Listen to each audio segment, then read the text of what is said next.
And we are one good football team away from being the most dominant athletic department in the entire country. And that's my job. The one and only Bob Chesney joins the show. Coach Chesney. Oh, man, I like the sound of that. Yeah, wow. Bob Chesney, UCLA head coach. Right, he took over for Curt Cignetti, obviously, at James Madison. Yeah. I have never done a game where I've received more text messages in-game than that game because it felt like the whole world was watching as you upset North Carolina. So, I mean, take me back to that day before we start talking about your career. And yeah, I think it's great. I remember that, obviously, day vividly, and I think that, when we were going into it, I was at the FCS level, and we had beaten Buffalo, and we had beaten UConn, and we had, been, an inch away from beating Boston College and 3 points away from beating Army, and we just always were able to sort of punch above our weight class. And that day, you just felt there was something there. It just looked a little bit off, and I felt like, man, this is a team that we could actually beat. And even though they might have whatever millions, and we have $100,000 in NIL difference, which is the disparity in college football today, which obviously is, it is what it is. But ultimately, there was enough there that we felt like we could attack, and we did. You're a guy from a little teeny tiny town in Pennsylvania, population under 3,000. You play at a small school, Dickinson College. I mean, I don't know where that is. No disrespect. Your coaching career has so many little small stops until you get to a James Madison, which propels you to UCLA. Can we go back? Would you mind sharing with us the story, early days, small town kid, and how you go from player to coach? Yeah. So my family, we're all coaches. My dad and his dad, his uncle, his brother, their brother-in-law. With that, like, our whole coaching staff was truly my family. So when I got a chance to finally coach, I was in college at a D3 school in Vermont that nobody heard of, and ultimately I made $5,000 each of those years for 2 years, and I'd go home over the summers, and I'd go back to my manual labor jobs to make a couple dollars, and I'd go back up there. And then eventually started to work my way up and got to Johns Hopkins University, where really I left there as the associate head coach, the defensive coordinator, the special teams coordinator, the recruiting coordinator, and the strength and conditioning coach, all 5 of those things. And then I think that really helped prepare me for the next step of becoming a head coach. A D3 job opened. It wasn't a very good one. And it's very much like Lou Holtz to Urban Meyer. I remember saying to Jim Margraf, who was the head coach, you're going to be inducted into the College Football Hall of Fame this year. He ended up saying to me, I'm like, man, I just don't think it's a good job. I remember him saying, yeah, you know what? It's not a good job, and that's why they're giving it to you. You've never been a head coach. You don't have any experience doing it just yet. He's like, but that you got to take a leap of faith. If you think you could win, go do it. I believe in you. I think you need to believe in yourself and do this. So I ended up doing it, and then found ourselves in a situation where we were always in the playoffs, a round or two deep.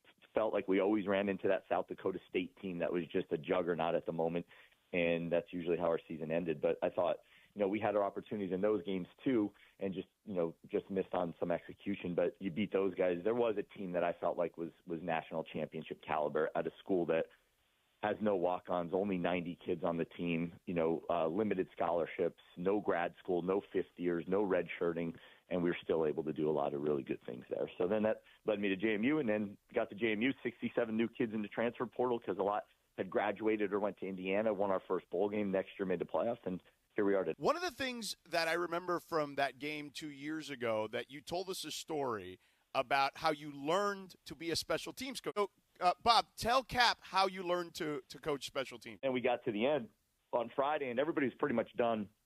And I remember we got up to leave, and the one coach said, wait a minute, we forgot about special teams.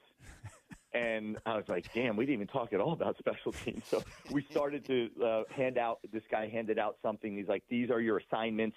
We'll talk about special teams ultimately later when we get there. And I looked at my assignment, and it was punters, kickers, holders, and long snappers. Oh, no. And I remember saying to him, I said, I don't know anything about punters or kickers. Like, I don't know a single thing. He goes, hell, nobody knows anything about punters or kickers. Just tell them to kick the ball, and that's all. Oh man, that doesn't sound right to me. I need to find a way to make sure that I am actually qualified to coach this. So I remember buying a book, and I don't know if you remember, Renner was the guy's name. Punter ended up punting for the Tampa Bay Buccaneers for a while, but it was an awesome book that taught you everything. If it didn't turn over, why? And then it gave you drills of how to fix it. If you missed the field goal, helicoptered it to the left. Well, your plant foot's too tight and you're kicking over or too wide, you're kicking over, or too tight and you're kicking over the top of the ball and hooking it. So you got to make sure the plant foot work on this drill. And it was one of the coolest things. And I would read this book every night. I would highlight it as much as I could comprehend. I would highlight, and then I'd go there before everybody else got there, and I'd go down to this like indoor thing that we had, and I would practice this all on my own with a roll of tape and put the ball on the roll of tape and end up like kicking off and practicing that, punting into a batting cage, like doing everything I could do to make sure that I was prepared to help these guys. And then we've had a lot of success in the special teams department, but also with our kickers over the past a bunch of years. But that's the relationship, Coach, that players and coaches can develop. It's a lifetime relationship. Do you find that as well? Because you come from a football family? And there's no greater story for me than I'm standing on we're warming up for the Sun Belt game, and I'm standing there about to host this championship game in Harrisonburg, Virginia. I look to the sideline, and there's a guy that I coached at Johns Hopkins, and he has his son on the sideline. He's now working in the CIA, and he's here present at this game. Then I look over, and there's 5 guys from the D3 school that I coached at. Then there's 2 guys from the D2 school I coached at. Then there's kids from Holy Cross, and then we actually have a player playing from Holy Cross, one coaching on our staff. And I'm just thinking, like, man, look at this. Like, regardless of the outcome of this game, it's pretty special that we did it the right way and stayed connected to these guys long after their playing days were done. My buddy Pete Thamel wrote a story about you and your arrival at UCLA. The one snippet that I found fascinating was when you arrived at UCLA, there was a very cluttered shed that you were displeased about. What was the story about the shed? I think that shed was sort of a microcosm of a lot that was happening here at that moment, and I think throughout the building, you could just tell there were 3 or 4 strength coaches that added their own stuff, but didn't take anything out. It just felt cluttered and disorganized. And, for me, this has been the, 4th or 5th time taking over a program, 4 of them being, programs that hadn't had recent success. And the number one thing in my mind is you got to start winning, you first have to stop losing. And to stop doing the things that the losing teams do. What does that mean? That means you're not taking care of the little things. That means you're not, attentive to detail. You're not showing up on time. You're not going to class. You're not all those things that the losing teams usually do. You've got to stop doing those first. Hey, Coach, when you were considering the UCLA job, most people would look at you and go, hey, this is a small-town guy. He's coached at a lot of small schools. He's got an opportunity to jump up huge from James Madison to UCLA.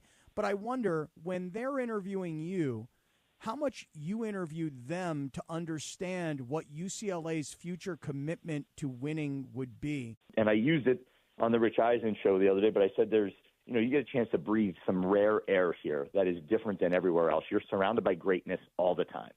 And that, to me, is the most important part, because you bring a young man here to play football for us. Yes, that is the reason and the vehicle for his arrival. But at the same point in time, his departure and when he leaves, the world is, his oyster at that point in time. And I think that with the connections, the town, the other people in the athletic department, the other people in the classroom, you're just walking around here surrounded by greatness. And we are one good football team away from being the most dominant athletic department in the entire country. And that's my job. So you're having Nico Iamaleava coming back this year, and he's had a great year last year for this team. What do you see from him this year, and what about the rest of the quarterback room, including his brother, Madden? Yeah, I think Nico would tell you he had a good year last year, maybe even a little below that, I think he would say. I think that his improvement up to this point in time has been significant. I think a lot about Nico. I think a lot about everybody on this team and empathize with what they went through last year, but Nico in particular. Obviously went through a pretty heated breakup with Tennessee, and then he found himself in a place where he came here, but it was late in the summer. So not only is it late in the summer, he has a couple weeks with the players, gets into preseason camp, has those couple weeks, gets to week 3 of the season, and the offense coordinator, quarterback coach, everybody else is removed. Head coach is removed from the program. And at that point in time, I can't imagine what you were going through trying to be a leader, but at the same point, not really knowing these guys just yet. And I thought they did a really good job for those 3 weeks of piecing it together. It was just hard to sustain that, for the rest of the year. So I think that, I empathize with what he went through, but his growth that I've seen from him, understanding how to be a leader, his voice being heard, all those things are things that had not happened in his life up to that point in time. And here he is, with that finally that clean slate and the ability to do that. And I love the way he's handling it. I've read up the fact that you were a coal miner. You were slinging drinks at a bar as a bartender. Which one of those jobs, or maybe all of them, helped you in this case, but how did those jobs help you become a better coach? I think that first they made you realize that you don't want to be doing this for the rest of your life. And you better get back to that. But I'll tell you what did happen, and this is just those were the bartending one is you just got to work in unison with a lot of people together, and there's a lot of people moving behind the bar, and there's just a nonverbal communication that has to happen, an organization, paying attention to all the little things, all that's part of it.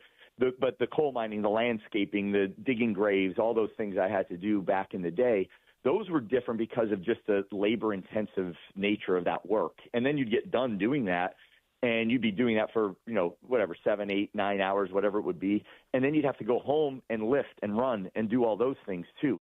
I always found a way to make it into a game with somebody else and make it into a little competition with somebody else just to pass the time and let it go faster and not think about yourself and how miserable it might be, but to put yourself in a spot where you're really pushing each other and you're really challenging. So whatever the task might have been, it was who could do it faster and who could do more, who could do whatever all the time. And I think that's something I see that's trickled into all of our programs is there's this idea of competition that exists in everything we do, which makes it a little more exciting, makes it a little bit more fun, and puts you in a spot where, you give a little bit more even when you feel like you can't. And that is probably the biggest lesson I learned from those labor-intensive jobs. Have you done anything with the family that you've enjoyed Southern California? There's obviously a lot to enjoy in Southern California. Yeah. So we've gone to the beach a few times. We went to the Dodgers game, and Doc was phenomenal. Gave us a behind-the-scenes tour of everything and allowed us, to watch BP and be present, and went through the weight room and the locker room, his office. He let Bo and his friend Ryan try on the championship ring and put on the goggles he put on when they were dumping the champagne. And he could not have been more gracious and kind with his time. He was phenomenal. That was really good. And then I think there's just so many different restaurants and places you go and see. Rod Stewart was at the place the other day. I was at a place last night after my daughter's graduation, and Kevin Dillon was in there, and that's Johnny Drama from Entourage. Entourage. It just you go from just place to place and just see all these different people, and that's just pretty cool, and that just randomly happens on a Thursday night, a Tuesday night, whatever it may be. But one of my favorite spots right now is this place called Dan Tana's, which I'm sure you guys are familiar with. This little place called Dan Tana's. We've not heard legendary of place. Yeah. I know. Bob, listen, thank you so much for the time. Cap and I would love to get out. Once I'm through the NBA Finals, I got a couple more weeks here on the road. But when I'm done, Cap and I would love to come by and watch a practice if we could, and just kind of say hello and thank you in person for joining us today. If that's cool with you, we'd love to swing by at some point. Yeah, more than cool, and I hope you actually do that, right? Because I know a few guys through these interviews have said they'll do it, and not many showed up. No, we'll be there. We'll do it. You can do it. We'll be there. Yeah, for sure. We're going to dig into all your stuff in your office. You're more than welcome to all of it. And then we'll grab lunch out here, too, when you get here. Awesome, man. Well, listen, Bob, thank you so much. Thank you again for the time. You were so kind and gracious with your time.